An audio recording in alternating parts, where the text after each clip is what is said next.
Welcome to After Hours Live. I am one of your hosts, Jess Cervellon, founder of Open Late. I am joined by my lovely co-founder, Hello, Laura Mena. We are so excited to bring you this. But before we dive in, we want to tell you a little bit about who we are. Yep. And why we're doing this. Let's do it. Do you want to intro me first? Yeah. So this is Jess. Jess and I go way back. I guess it feels like 10 years, but it was only 2 years ago that Jess and I were founding employees of Mr. Beast Feastables. So the first day that Jess and I met, we actually immediately were talking about things that we're going to cover today: customer journeys, seamless experiences, consumer insights, all that good stuff. And so Jess is a CX leader, retention marketer, and my bestie and co-founder. And Laura is my badass, I mean, obviously co-founder, but I just want to highlight two things about her. Let's hear it. She is a badass brand strategist, consumer insights nerd, and I'm so lucky to co-found, I guess that's the thing? Yeah, co-found. Open Late, and just like bring you this series, After Hours Live, because we are going to nerd out. Yes. And without further ado, should we tell them what we're nerding out about? Yeah. So Jess and I on the daily, it feels like to yap about customer journeys and experiences and new brands. So we figured, why not do that on LinkedIn for all of you? So we're going to be mapping out the journey of an emerging food brand, which is obviously on the table here, Flings. So Flings is a better for you Pop-Tart alternative. There's a few of those in the market right now, but we think what Flings is doing is really interesting. So we want to break down everything from the brand's positioning, messaging, the product names, all of it, all the way to, ads and retention tactics and CRO and everything, from awareness all the way to conversion. So happy to jump in and just talk about why we picked Flings. Yeah, let's go. Let's do it. So what makes you most excited about Flings? I think the really cool thing about Flings is the fact that it's this nostalgic item, like CPG item, right? Like it's a take on Pop-Tarts. There's some really interesting stats that I can't wait to get to that you're going to go over, but I'm super excited about it because I think it's a take on Pop-Tarts, and I think it's a CPG product that needs to be disrupted. Totally. And I feel like there's a lot of brands right now that are doing this. They're making better for you alternatives to like known childhood nostalgic brands. So like Snow Days with pizza rolls, or even Chubby's with Uncrustables. So I think Flings, what they're doing is obviously really interesting, but I think from a brand strategy perspective, they have to be a little bit more intentional and careful than maybe a brand that's starting something in a net new category, because consumers love Pop-Tarts, and Pop-Tarts have been around for 60 years and they have expectations on what the product experience should be like, how to use it, and everything like that. So I think what they're doing is really interesting, but I think unpacking their brand strategy is even more interesting because they have to be so delicate. Yeah, and I just wanna, like, add one thing on that, but I think what you said, though, about the fact that there's so many better for you brands that are coming out there, like, Yeah, everybody and their mom has a better for you brand. I mean, totally. across every single category. Yeah,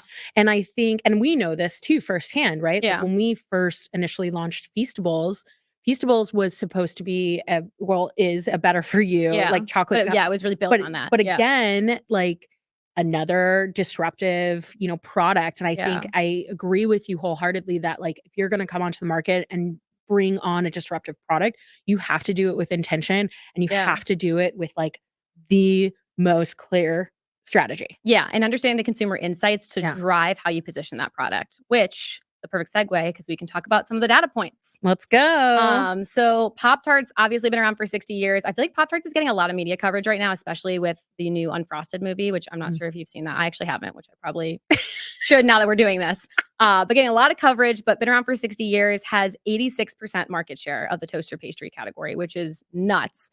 Really, if you go into any just general grocery store, I took a picture today in Mariano's in Chicago, and it's the entire aisle. There's maybe one or two SKUs of Nature's Path, but really, Pop Tarts is the category. I think Pop Tarts is one of those brands that when you think consumers don't really think toaster pastries, they're going to call this a Pop Tarts dupe. First and foremost, before Flings brings brand awareness because they're so synonymous. It's like tissues and Kleenex. That's how Pop Tarts really is in the toaster pastry space. 40% of consumers and households in the U.S. have bought Pop Tarts in the last year, which is pretty significant. So Yeah. there's still pretty heavy consumption of Pop Tarts, even though I think a lot of us feel like it was one of those brands that was really iconic back in the day, but still super relevant. I think in terms of like the average consumer profile, a bit older, Yeah. which I think is interesting. So according to Numerator, the average Pop Tarts buyer is middle aged, 12% more likely to be Gen X, more likely to be millennial, and also more likely to be married with kids. Yeah.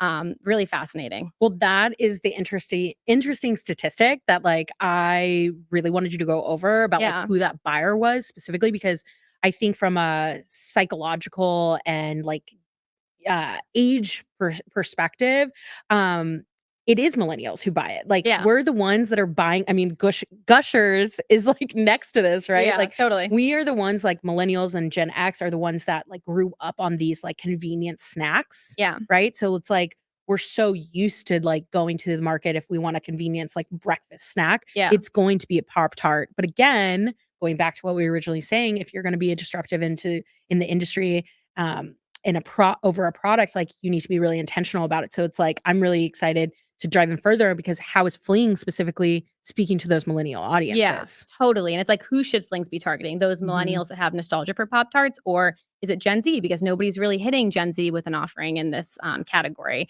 But I do think it's really interesting too, because also according to the data, 41% of consumers are just eating Pop-Tarts as like a sweet treat, so it's not really that breakfast staple that it once was. Yeah. It's like that little sweet treat at the end of the day.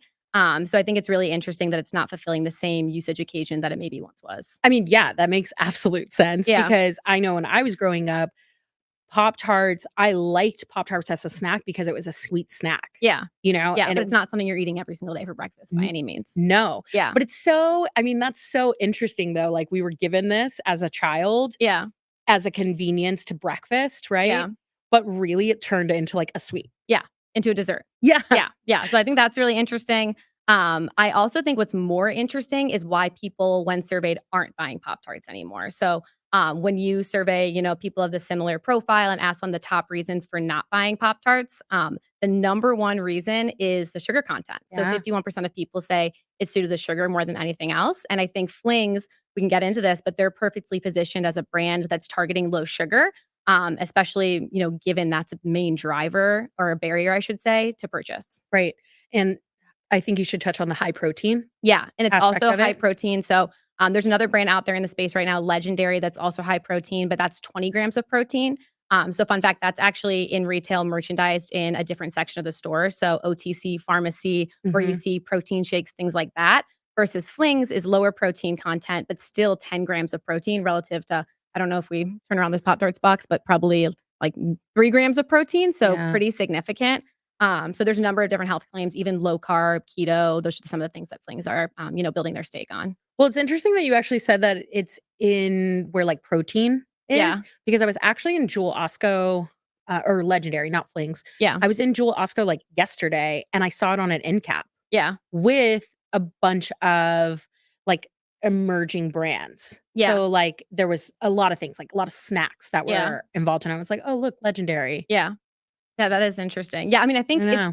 Flings, despite, it's obviously it's higher protein than a Pop-Tart, but being a little bit lower protein than Legendary and being able to be I don't know how broad of retail distribution they have right now from what I've seen online. It looks like maybe just Target. Haven't seen them in any other main channel retailers. But I think if they're able to actually brand block next to Pop-Tarts, it'll be Mhm. really interesting because that's a spot in the store I haven't seen Legendary be able to position themselves in just yet. Yeah, well, I wanna ask you a question about that, Yeah. because you know so much about, like, shelf space Yeah. in retail stores, and, like, if we're looking at this picture that we have up on the screen, it's all Pop-Tarts, it's Yeah. all blue, Yeah. right? What would be interesting is seeing Flings in that, and, like, the fact that the colors would stand out. Oh, absolutely. So, what I wanna know from you, because I know you know about this Yeah. stuff, right? I'm interested about, like, color theory and, like, how do you think that these colors that Flings are using are insinuating, like, a wanting to eat type of feeling? Yeah, I mean, absolutely. I think, like, if you are a brand that has your sights on retail distribution, understanding your category and how it's positioned is key. I mean, Feastables, obviously, we had just launched this big rebrand over the last several months, but people don't realize all the work that went behind Mhm. that. And if you saw the original Feastables packaging, you'll see that it was, every SKU was a different color. It was a bit disjointed. And now with the new refreshed look, we're really leaning into owning that Feastables Mr. Beast type blue. And that was really intentional. I mean, we spent hours looking at the retail shelf, understanding what colors weren't present, what was present. Obviously, in chocolate, it was a lot of Reese's orange. So it was like, okay, that's taken, Yeah. Hershey's brown, Kit Kat red, but like what color could we actually own? And so I think given that picture up on the screen from a color perspective, not only are they using the right colors, historically that have been associated with different flavors, like purple with a double chocolate or pink with a strawberry, but they're also doing it in a way that would be really disruptive if they were next to a Pop Tart. Yeah, and for anybody who's listening and watching or whatever, DM me, because I just found photos of, like, our old school bars, Feastables Yeah. bars from, like, when we first launched, like, I'm Yeah. talking the Yeah, because there were variety multiple, packs. like, There was a lot of color evolutions of the theory going there's a on. lot of color going on, yeah. Yeah, but you have to make it easy for Yeah, consumers. I mean, like, I know Jess knows, but I'm down, like, a whole consumer neuropsychology trope right now, yeah, and, I mean, most of the things that we experience, especially if we're walking through the grocery store every single day, we're using system one thinking. We're not actually explicitly thinking about what we're doing. You're kind of in autopilot, so to speak, when you go through the grocery store, yeah. so even little things like the color cues on pack and how you're Mhm. positioning yourself, it's really important because if a consumer is just barely scanning the aisle, are you standing out? Are you getting your message across? Yeah. It's really important to optimize to that. Yeah, absolutely, and I mean, I think this is, like, one point before we get into, like, the other portions of this journey, but, like, this is why we have to think about customer experience, not just as, like, a support piece of it. We have to think Yeah. about it from a brand experience and a consumer insights Every single perspective, touch point. like, literally. So, like, Yeah. your retail experience to what's happening on your website, and we're gonna go and, like, talk about all these Yeah. things, but it's like the colors is a touch point. Yeah. All of it matters. And I think people that actually sit outside of traditional marketing functions are like, oh, those marketers, they're just playing with fonts and colors. But really, it's about like Yeah, optimizing neural pathways for consumers and like how you can get your message across in the most efficient way possible. yeah, So lots to unpack here, but we can dive in, I guess, a little bit more specifically around Flings and their brand messaging. yeah, I would love to. So Flings, I guess just starting at the name at the highest level, I love the name. I don't know about you. I think for me, it evokes like really clear visual imagery. I'm like seeing a Pop Tart like flinging out of the toaster. And so I really loved the name. Even within the flavors, you can see like summer strawberry, not just strawberry. It's not just cinnamon, it's sticky cinnamon, or hot chocolate. And there's actually, fun fact, data to support that having more descriptive flavor names actually can impact conversion. Mm, that's Um, interesting. yeah. So there was a study done at the University of Cornell where they were testing it with different menu items. So it would be just a chicken salad versus a Tuscany chicken salad. And they actually saw that people were more likely to convert when it was more descriptive, because I think it goes back to this neuropsychology point, but really it's consumers being able to really visualize the experience and having more of a propensity to purchase based on that. Wow. I think that is, I think that's really interesting. You actually clicked on one piece though that I wanted to go back to Yeah. about the better rectangle and the fact that like Yes. popping out of the Yeah. toaster. But ironic fact, What? you don't put these in the toaster. I know. So that was one CX call out that we had. I'm not sure if it's due to like the formula or Yeah. the low sugar or low carb maybe even, but they have some eating instructions on the side, which I actually do really love how clear this is on pack. But Yeah. it's toaster oven or microwave. So I think there might be, like we talked about, since consumers have such habits around consuming Pop Tarts, maybe some friction there as they can't consume it in the exact same way that they're used to. Yeah. We'll touch on some messaging stuff because I think there's a lot of, like, great stuff, but I think there's a little bit of, like, a CX call out of, like, a confusing Yeah, piece of it. totally. I'm gonna go to the next. Yeah, so I think with the better rectangle, that is the hero on their website. So, like, step number 1 when clicking into Flings, what's the first message you're hit with? And I think that's really interesting because, like, we talk about Legendary a little bit, but Legendary is another brand in the space doing, on the surface, something very similar, a better for you Pop-Tart. But I think consumers are gonna understand and interpret your brand in the context that you give them. So Mhm. even like we were talking about in retail, if Flings gets merchandise next to a Pop Tart versus, in the high protein section, they're positioning themselves with this messaging as like, we are the better version of a Pop Tart. Versus if you go over to Legendary's website, they specifically have language of cure your, I think, boredom, it Mhm. says, but talking about being an alternative to a protein bar. Mhm. So I think from a consumer profile perspective, it seems like even though both these brands are doing better versions of a Pop Tart, they're meeting different consumers hypothetically that Mhm. have different needs and also, contextually positioning themselves against different people. Yeah. It's like that JoJo comparison that Oh, you just yeah, recently. on LinkedIn, yeah, if anyone goes to my profile, you can see it's like JoJo Siwa versus Charlie D'Amelio, like, seemingly the same, but very different. But it's important to, like, unpack Yeah. those things. I think some of those little details, people might think they're doing the exact same thing, but I think with that reason, Flings really does have a right to win.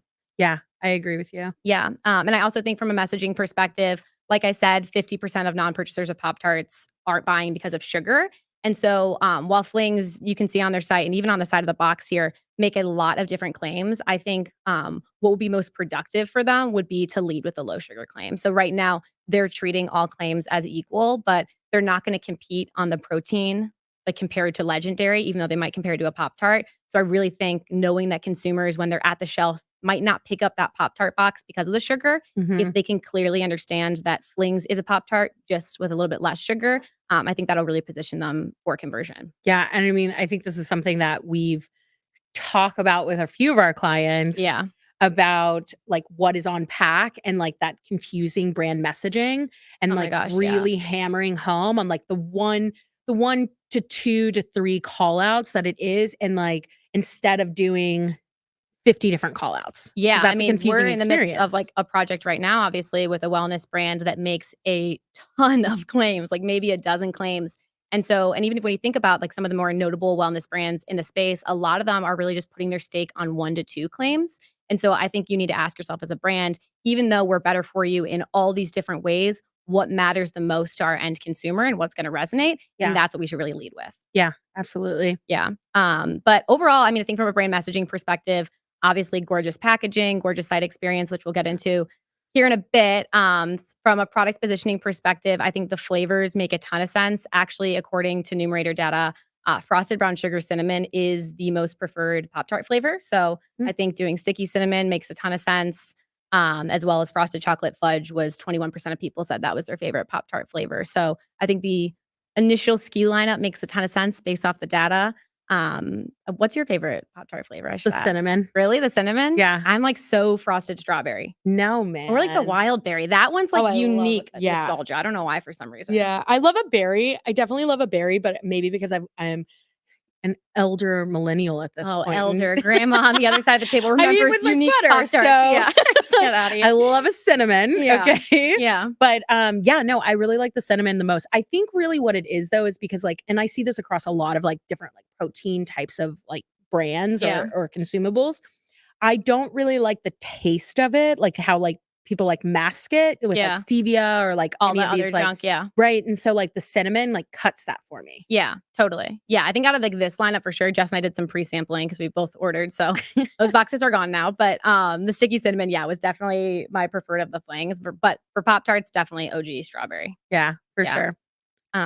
But I think kind of final note on the product and brand positioning from my side of the house, I was asking myself if I were, the brand manager of Flings, what's one thing that I would prioritize doing? And I think for me, it would really be leaning in to Pop-Tarts as much as I can as, our key competitor. And what I mean by that is Pop-Tarts right now as a brand, like I mentioned, Unfrosted movie just came out.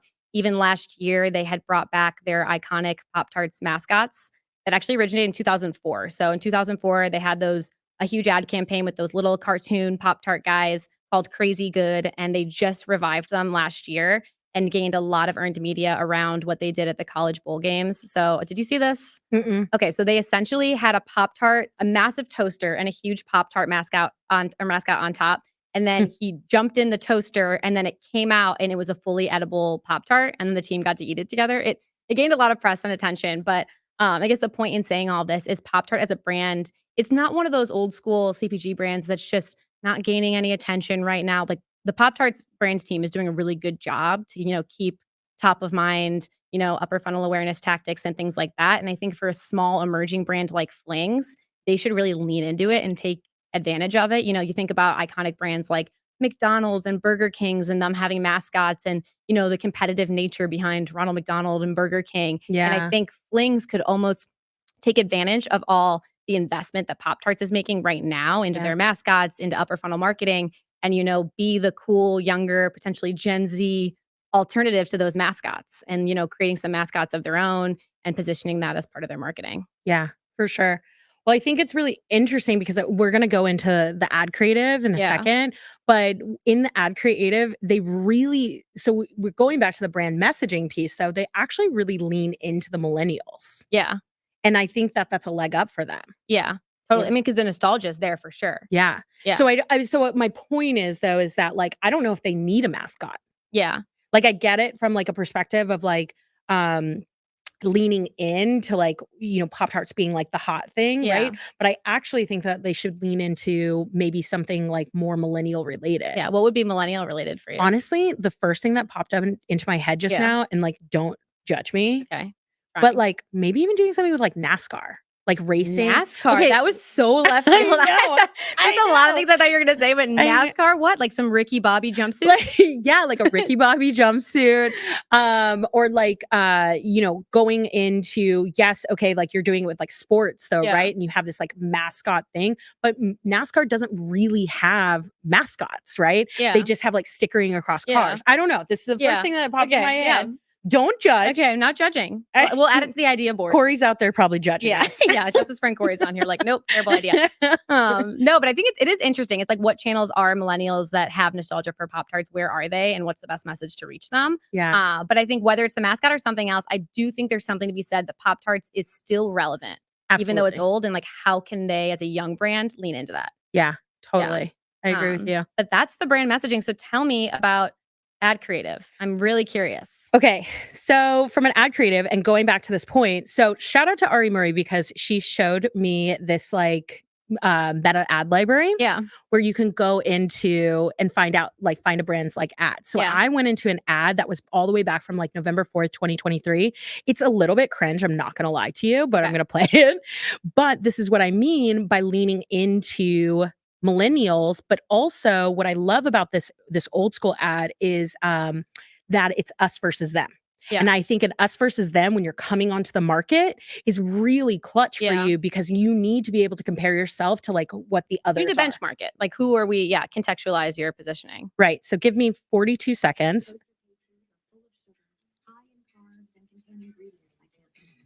It makes you cringe a little bit. See the flinging out of the toaster. I told you. It actually tastes good and satisfies your cravings. It has 1 gram added sugar, 10 grams of protein, and This is the us versus Yeah. them that I'm referring Yeah. to, right? delicious flavors like chocolate, strawberry, and my favorite sticky cinnamon. I'm only relieved I didn't hear about them sooner because now I'm addicted. No wonder they're getting people's reactions like this. Okay, and we love a social proof, right? Yeah, like totally. social proof is clutch, We love that right? moment, yeah. But the one thing I will call out, I really love that they're saying build your own box today and like doing a call out to subscriptions Yeah. in their original ads is my Yeah. point, right? So us versus them, love it, clutch. I think social proof also clutch. Yeah. The one call out that I would say here is it flings out of the toaster, Yeah. which you can't toast Yeah, this that is one. like a little bit misleading. So whether something's either an error on pack or with the message in the ad, Yeah. off. Yeah. So let me make you not cringe. Okay, let's see something. Because they just released this one on June 20th. Okay. So shout out to you, Flings. You're gonna love it. Don't you feel like this is a commercial on It TV? does, yeah.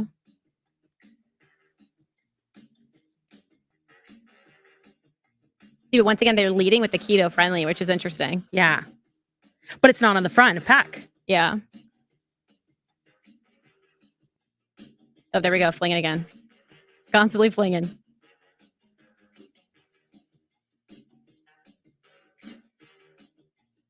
Okay, so one call out that I also really love in this is on the shelf. Yeah. Like I can imagine myself, like, yeah, or you have your social proof, you have your reviews, like beautiful, love it, beautiful, creative.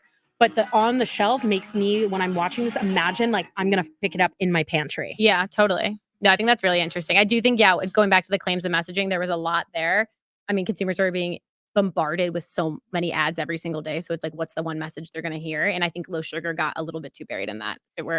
I agree with you. Yeah. I mean, but if I'm seeing the ad, like, so comparing those two ads, right? Yeah. The lo-fi one versus like the beautiful creative one, I think they both get hammered the message home though. Social proof, us versus them. Yeah. Us versus them, I feel like is huge. I mean, there's so many D2C brands that are doing that right now. You go to any site and I think they have it as well, like the matrix of here's the checklist of all the things we have that those big players don't. Yeah. I mean, I think of like one of our clients, like Taste Salud versus like other hydration brands, right? I think like when you're selling something that is like better for you and you're taking on those giants, you have to have an us versus them. Yeah. Like, or, you know, even if like I'm looking at a hydration company, like what is the versus a Gatorade, right? Yeah, totally. You know? Yeah. So I think that's huge. So yeah, pretty huge. So now, all right, I've taken the ad, I've done the jams, right? Okay. Now I'm going to go to the website. Okay. Website. Beautiful, beautiful. You know why it's beautiful? Let me tell you. All right. Because it's optimized for both web and mobile. Yep. And we know this girl does not like a bad mobile experience. No, she does not. I don't know what the stats are, but it has to be pretty high in terms of how many conversions happen on mobile.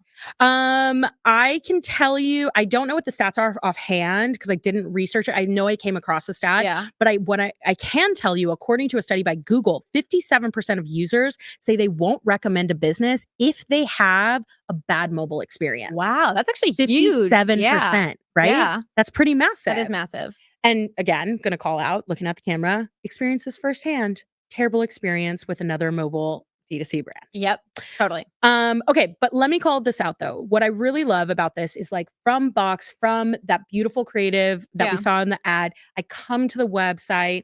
Now I'm seeing a beautiful image of the Pop-Tart, or sorry, the Flings. Flings. See? Yeah, I know. There you go. I know. Flings with it being like made with the cream, with the sprinkles on it, right? Like I love that. Like it makes me like, I come to the site and I'm like, dang, like I really want to eat that. I want to get that. I need it, right? Yeah, the messaging on the hero shot here is, I think, really well executed. Right. And I agree with you. And I also really like, okay, so I've sat on this website for some time, so the pop-up hasn't popped up to me. Yeah. But on the like sidebar, there's a pop-up and like I can bring up and like get my welcome offer or whatever. And we'll get into the welcome offer. But so love that piece of it. I think I have a very clear idea of what is happening. You know, still continuing with the messaging. Okay, the future of toaster pastries has arrived. Again, though, I can't stress this enough. You can't use it in a toaster. Yeah, I know. So it's really confusing to me. It is very confusing. I would be curious how many inbound messages they get from customers. I really want to know. Yeah. I really want to know. But again, you know, value props, low sugar, high protein, low carb, leading with that. Yeah. I also really like the breakup of the flings on the site. Because like if I'm on the homepage, I already know without having to go into like additional product imagery, like what is the filling. Yeah, 1,000%. So it's like, you know, like the visual piece here is really key. And then again, okay, going into the flavors, try now, social proof. We love a social proof. The one thing that I will call out, so I really love like the follow us, like TikTok, Instagram, because that's where you're gonna have your like your best creative, your best like UGC, Yeah. right? But the one call out that I would say, and I love the messaging of hotline fling for like an SMS capture, but it's a QR code on site.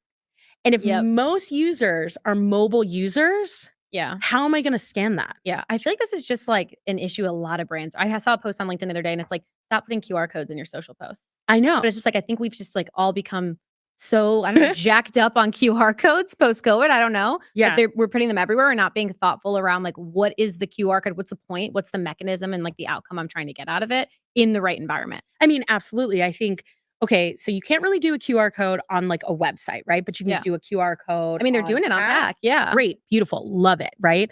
I didn't scan the pack one, but I'm interested to see like what that experience is behind it. Because I think, and I don't know this like firsthand, right? But on pack, like I wonder if this leads to their postscript SMS. Yeah.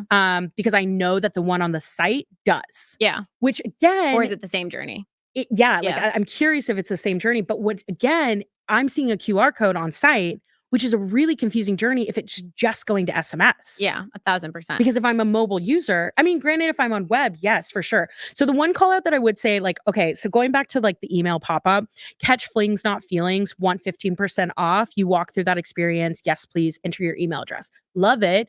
But I think that another opportunity here is to do email address and then ask for SMS. I feel like most sites are doing that these days. They like are. Everywhere I go, it's email plus SMS. Yeah. I mean, a lot of these tech, the SMS tech companies like have that like in the pop-up, but like I just think that I don't want to say it's a missed opportunity, but I think like a missed journey. Yeah. You know? Yeah, a misstep. Yeah. So, but I do love this call out. One thing that I came across though, about like CTA. So again, like I think the messaging is really awesome, but including a CTA button instead of a text link can increase conversion rates by 28%, according to a report by Source Campaign Monitor. Wow. Isn't that interesting? Yeah, that's really fascinating. So like this is exactly why I'm hammering home of like have a seamless journey. Yeah. On those micro optimizations, right? That are gonna at the end of the day drive conversion. Like how seamless can it be from a user entering your site to checkout? Right. Absolutely.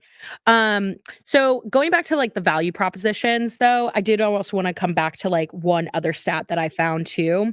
So I think and I thought this was interesting because I actually thought it was kind of low, but websites with a clear value proposition can see a reduction in bounce rates by up to 20%. Wow, interesting. So let's unpack that a little bit. What do you think is like the driving force behind that? Like consumers are getting frustrated and confused? I think it's like a lot of times what I see from other sites, and I'm not talking about Flings because I think they do it really well on site, is the hierarchy. Yeah. So you, like right now, let's break this down, right? Like, so I'm going to the website, I'm seeing the better rectangle, I'm seeing like the imagery of it, right? I'm going to go through, I see the value propositions. And again, in this section, I'm not only seeing badges that tell me low sugar, high protein, low carb, but I'm also seeing the breakup of the bars to see the inside. So I'm like getting all of the value propositions, right? But I think what I see a lot of times is overwhelm. Like we have, I'm not going to call out anybody. But like we have that one client where like homepage before the optimizations was really confusing. It was just a collections page. There was no value props that were actually telling you why to buy that product. Yeah, for sure. Like your homepage is really like the first chapter of a storybook. Like you need to make it like clean and clear and easy for somebody to understand that so they want to turn the page. So they want to click in. Right.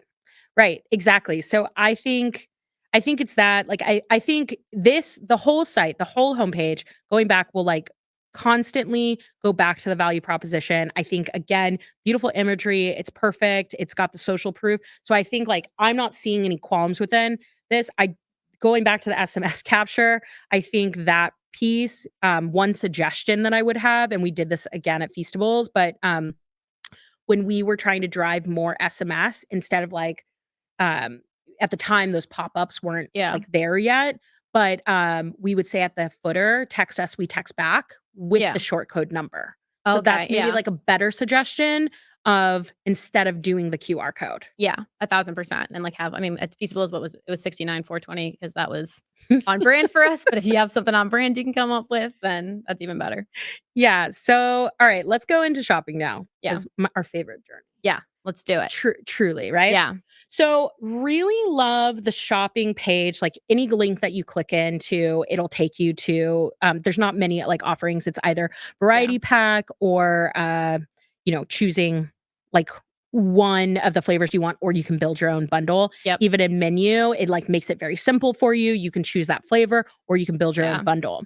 So but I actually really like this. So if I'm in homepage and I haven't even made it down to shop now, right? And I just go to menu, I can easily get to my build my bundle, which is going to lead to a higher AOV. Yeah. And bundles in general can drive about 10 to 20% AOV. So it's like very important. I think that's the first touch point when you hit menu. Right, absolutely.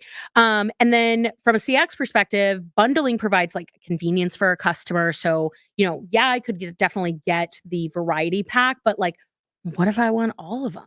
Yeah. And I want a lot of them. Yeah. I want to build my pack. Yeah. And I think the experience and how you can build it is really interesting. Oh, it's almost like it's gamified. Oh, yeah, you're going to get there. Yeah. Okay, Oh, yeah. Don't you worry, Yeah. okay? So now I'm in like a game. Yeah. I'm like, pick your flings. Yeah.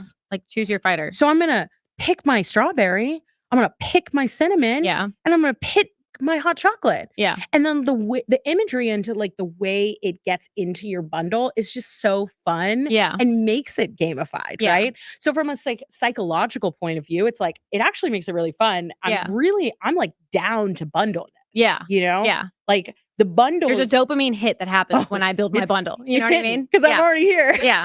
1,000%. Yeah. So okay. So the one thing I will call out, and this is like whether PDP or not, is I think when you come down, and I noticed this on like in PDP for anybody listening that is unfamiliar, product display page.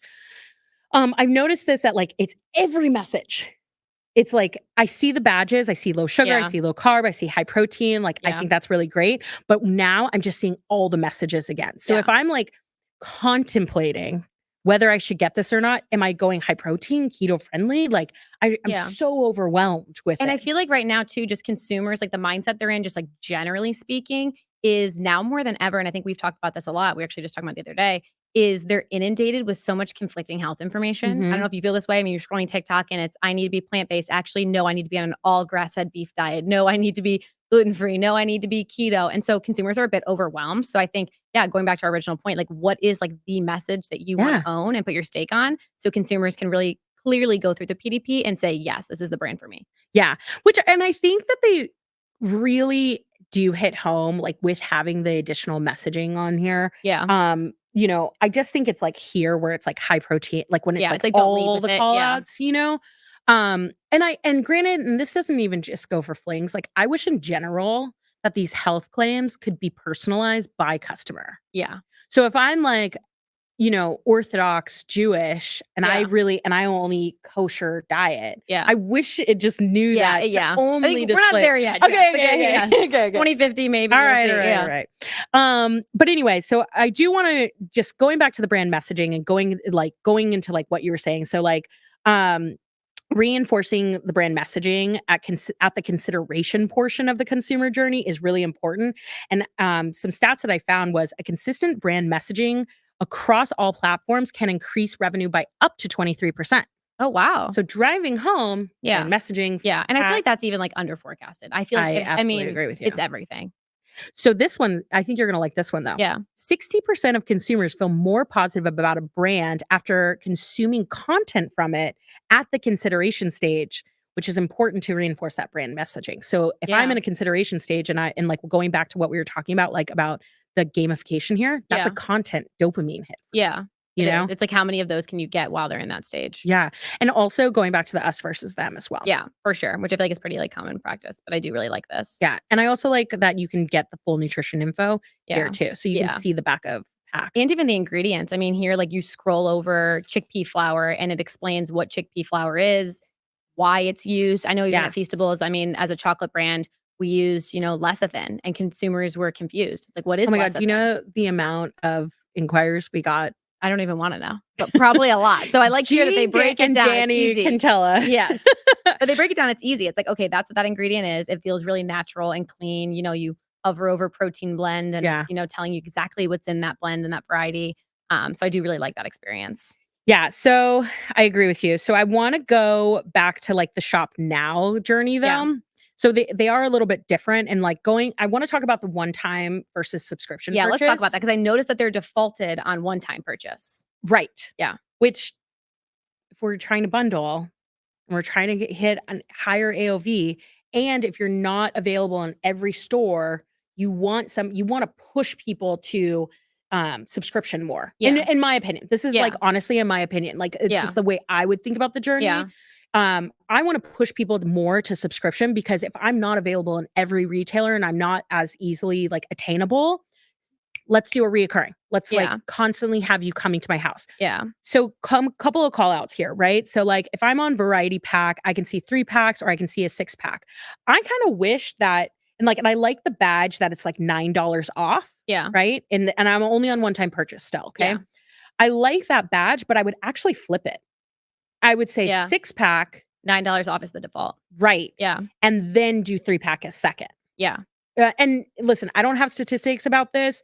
I'm just saying that that's just in a journey perspective. Yeah. That's Whatever the default is really gonna like drive the ship. yeah, absolutely. Yeah. So then the other call out that I would have here is that okay, one-time purchase, like it's kind of like in white. And then subscribe and save is you can choose your 30 days or 60 days.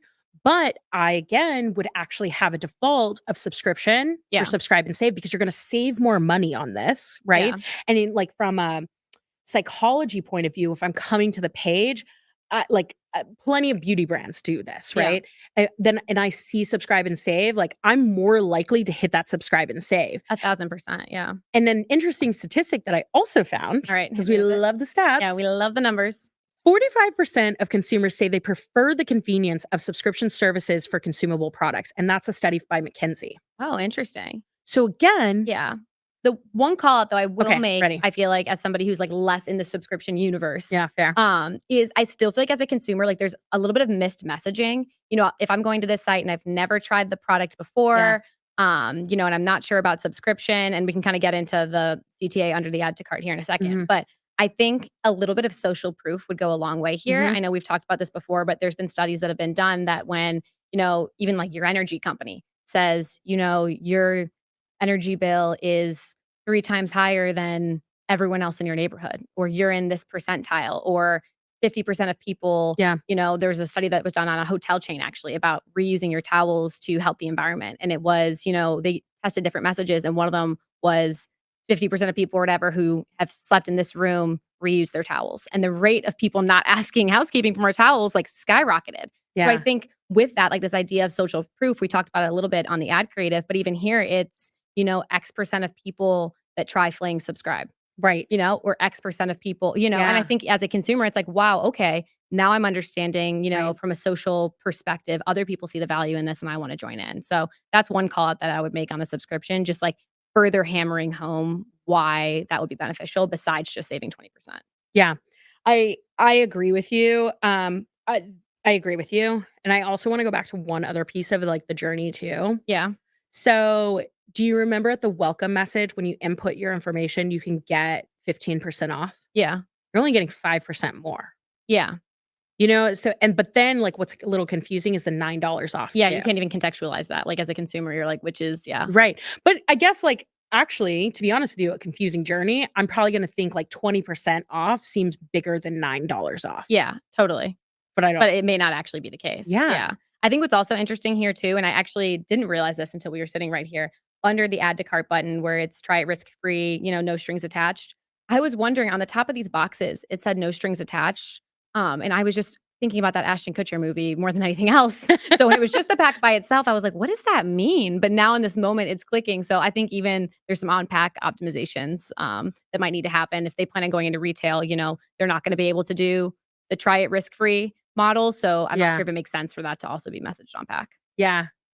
Yeah, but I wonder how that would have a play into their CX, like their support side of their CX. Yeah. how many inquiries they get. Because, like, also, when you go into retail, how can you help a customer if they bought it from, like, a Walmart versus if you have D2C? Yeah, and I think there might be a way to bridge that, even using a bridge QR code. Shout out to the Kate. bridge team. Yeah, Kate. But even if it was no strings attached, like, the message here is just so in isolation that it's random to the consumer. So I think that's also an opportunity for, maybe it's a QR code specific to that. I don't know. That might be conflicting with the SMS capture, but definitely an opportunity to, better position that messaging. No, for sure. For sure. So, last call out before we go to checkout though, I really do love like a slide out cart. Yeah. I love a slide out cart. We love a bar that tells you $11 away from a free shipping. So it's like, oh, well, shoot, let me add Might an as extra well, one. yeah. I'm like, oh, Get I've the unlocked progress. my free shipping. Yep. We love that hit. dopamine hit. That's what we got to do. Next time we do one of these, we're just going to quantify all the dopamine hits that happen across the journey. I know. Okay, so let's go to checkout. So checkout, like, honestly, no frills, really. There's nothing to really report from a CX perspective. I think Danny's gonna love this call out because Danny, for anybody listening, is our director of CX. And so she's always with our clients, if you're doing a subscription, wants you to have a message at the bottom that says one or more of your items in your cart is a reoccurring subscription. Just flagging it. Just flagging that to you. Yeah.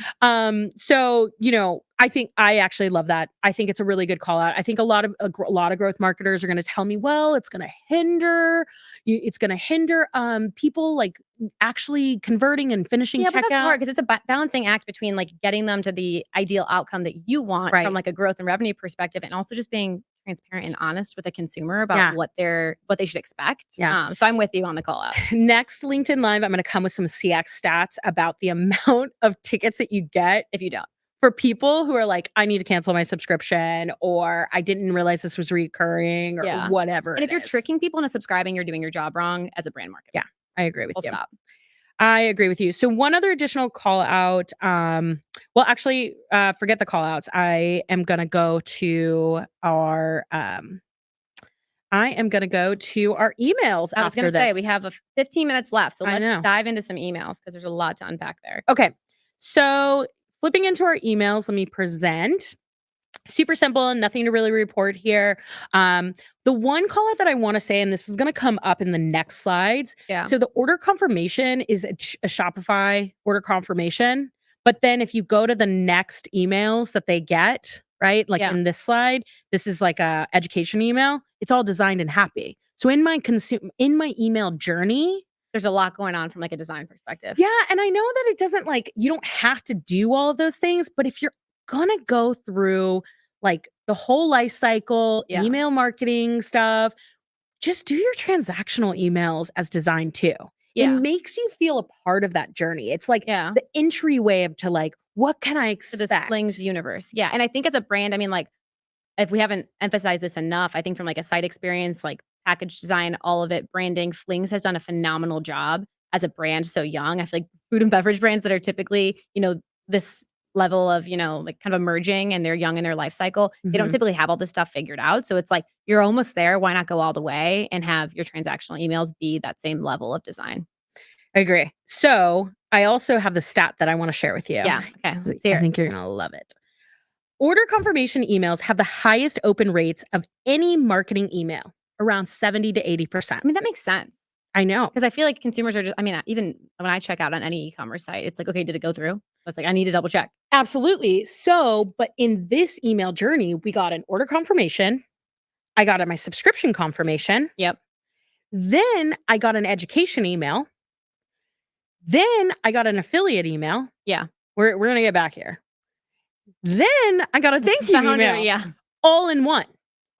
So if you're designing, if you take the extra step to design your order confirmation, you can actually eliminate the annoyance of being in somebody's inbox that many times. And also, you're already getting 80% open rate. You're already getting so many eyeballs on that email. Use those eyeballs to your benefit and talk about, the benefits of the product, how people should consume it, thank them as a founder. So I'm with you. It seems like there's some missed opportunities. I think there's some missed opportunities. The last thing too, because I said I would do some CX stats and I forgot I had one here. Yeah. Okay. So providing that educational content in that order confirmation can actually reduce inquiries by 30%. Okay. See, got to get ahead of it. get ahead of your CX, right? Like it's predict the issues that are going to come forward. Like, why can't I put this in the toaster? you know? Right. It's answering the questions before they become questions. Yeah. Right. And then lastly, satisfaction rate. Emails that educate customers on product use can improve product satisfaction by 40%. Wow. And I think if we're going through the effort of doing an educational email about how do I eat this, when do I eat this? Yeah. Combining it and making it a little bit more of a frictionless experience is going to drive your less inquiries. Yeah. And your satisfaction. And happier customers. Yes. Yeah, totally. All right. Before I get into the subscription email, because I got a lot to discuss there, I'm not going to lie about it. I do want to flip to the gift 5, get 5. Yeah. How do you feel about that CTA? Okay. It's not the CTA. Let me make one call out first. Yeah. What's interesting about this is that I actually think it's a missed opportunity to not have this on your website. Yeah, that's so true. Because I never saw, was like, oh, I can get a referral program. Yeah. Right. And granted, I'm not asking you to call it out. I'm not asking you to badge things and do all these things. But if you're going to like have these pop-ups and you're going to have a QR code and you're going to have all these other things, just call out that you guys also have an affiliate program too somewhere, because then I'm going to be a little bit more excited of like, oh crap, like I want to try this brand. Yeah. Okay. Then I want to send it to Laura. Yeah. I mean, yeah. Laura gets all of my products. Yes, I do. I'm always leaving Jess's apartment with a handful of random products that she's bought online. So yeah. But okay, so that's my one call out from like a journey perspective. It's like I didn't even know this existed until you were bombarding me with a bunch of emails after. You know? Yeah. So then it's like I'm less likely to even open your email. Yeah. At this rate, you're already annoyed. Right. So okay, so regarding the CTA, gift 5, get 5, I don't hate it. I actually like it. I think it's clean. It's simple, it's clean, easy to understand. Yeah. I think my other call out is like, so we call it a Flings affiliate program, but I think you need to explain that a little bit more, because I think there's a lot going on with like loyalty, affiliate rewards. Yeah. And for a consumer who's maybe not an influencer, isn't going to understand what an affiliate is. Yeah. I almost think in this instance, this is where they could add, without adding more clutter of promotional language, I think they could even add like an image. Like the first thing popped in my head is like somebody that, even on their website, if you scroll down, they're blinged out, holding flings, like somebody walking down the street holding a ton of flings, everyone's staring at them. Like, what's that guy doing? What's flings, and positioning like, no, this is like an influencer type affiliate program. This isn't just another, promotion. Yeah. I agree with you. The other call out that I want to bring it up is, okay, so, all right, let's talk about like this design journey a little bit. Yeah. A little bit more. Right. Yeah. So we're going to get back to affiliate and you'll understand why I'm backtracking. Yeah. Order confirmation, subscription confirmation, no frills, but I do know that my next charge is on July 16th. I do know that I can manage my subscription from here. Yep. I get a design email. I get a referral email. I get a thank you. Love a founder email. Not going to lie. Do love a founder email. Let me take you to my subscription portal. All right. We're here. I want to call out. I want to call out. What? When I went back in to go and get like our screenshots and understand like my journey and like mapping it out a little bit, I don't actually see a portal on the website. The only place, and maybe I missed it, maybe I shoot me if I did, but the only place that I actually found it was in my emails. So wherever it is on the website, it's just also like being able to find it needs to be optimized. Right. Yeah. Absolutely. So, and I think that I know this is a recharge subscription. Yeah. Right. So I know that you can customize this. And I also know that like Recharge has a lot of additional tools that you can add into the subscription portal. Yeah.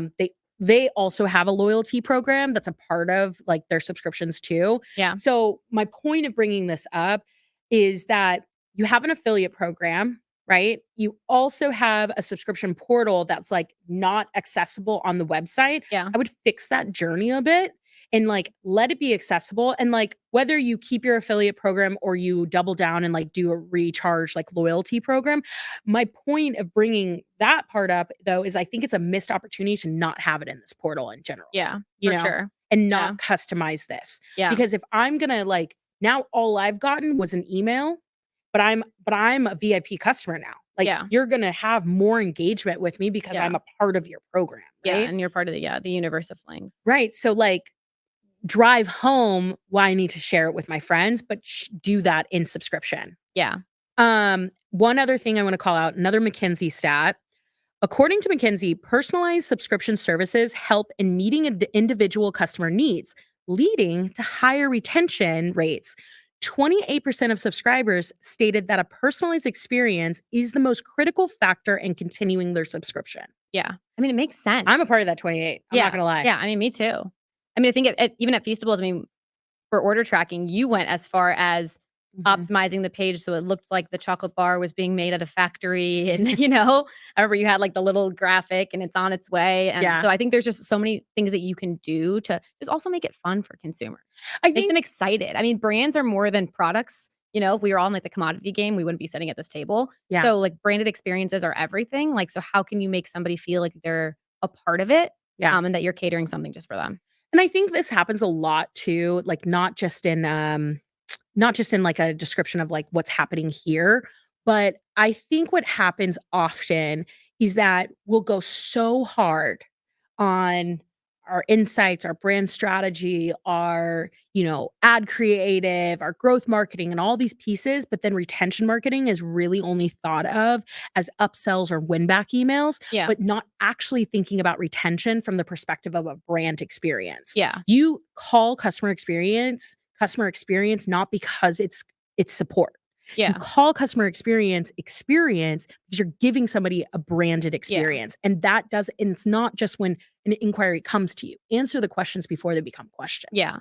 Yeah, totally. And I also think, I mean, CX teams, they're on the front lines of all of this. Yeah. So, I mean, marketing teams can work hand in hand by getting, predicting outcomes and mapping out the customer journey, just like we did today. Yeah. So I know we have a few minutes left. I don't know if we want to, like, this was the first of the series. Love talking flings and Pop-Tarts, and Jess and I will probably go home and eat all of this. But Wait, there's one last piece Okay, to just one last wrap this piece. up. Okay. I'm going to skip everything else. The unboxing experience had so much attention to detail. It was actually really Yeah, beautiful. that's true. That's actually, I'm glad that you called that out. The outside of the box, branded, beautiful, perfect. I felt like I was, like, opening a larger, like, Flings box, Yeah. right? There was even a note inside of it, like, from the founders, like, what to expect, like, Yeah. all of that, like, a beautiful little just, like, pamphlet. And the last stat I wanted to share with you, because I think this happens a lot, like, even at Feastables, we didn't necessarily brand that experience, No. right? But 40% of consumers are likely to make repeat purchases from a brand that offers premium packaging. Wow. I mean, it makes sense. I mean, it's a heavy investment, I'm not gonna Yeah, lie, I but, mean, like, yeah. I really liked that, like, they invested in that, Yeah. because I think that's, like, driving that brand experience home. Yeah, for sure. I mean, I think consumers now with, like, so many brands investing in packaging that way and those experiences, like, they kind of expect it. So if you look like a brand that, was drop shipped and someone just threw some of these boxes in a, cardboard box and taped it up and sent it to you, it's a totally different experience than feeling like, Totally. you're opening something really personalized. Well, and shipping consumables is hard. Yeah. I mean, that's a whole other live episode after shipping chocolate bars in the summer. We know. All right, But, we have a few minutes left. Yeah. Does anybody out there have questions for us? I do know Corey wants you to name a NASCAR driver, but we'll take that. We'll take that one offline, Corey. Thank you for calling us out. He's at home laughing. Yeah, he is laughing at us. Yeah, I think I'm waiting for my computer to load if there's any questions in the chat. Feel free to write them in. But I guess in the meantime, while we're waiting for any of these last minute questions, let's talk about open late. So obviously we like to yap about customer journeys and experiences, but maybe we should share a little bit about our agency and what we're building and what we're doing. Yeah. Well, I guess I'll start with one piece of it. So everything that we do at Open Late is all rooted in us being consumer obsessed. Yeah. And we act based off of data, not just gut feelings. Yeah. And so how that bleeds into how we help our customers is Laura helps with I'm talking for you and you can talk for me. Yeah. But Laura helps with brand strategy and consumer insights of really understanding those consumer profiles, understanding how you can grow your business by actually messaging the right type of consumer. And then that's the why. Yeah. And then do you want to talk about the how? And I mean, on Jess's side of the agency, it's the how. So from a marketing lens, I'm the why, the brand strategy, and then Jess is the how in terms of, how do you take some of these really valuable consumer insights that we've unlocked for you and actually action that in an email campaign, in an SMS campaign, in optimizing your site experience and making things easier for CX teams.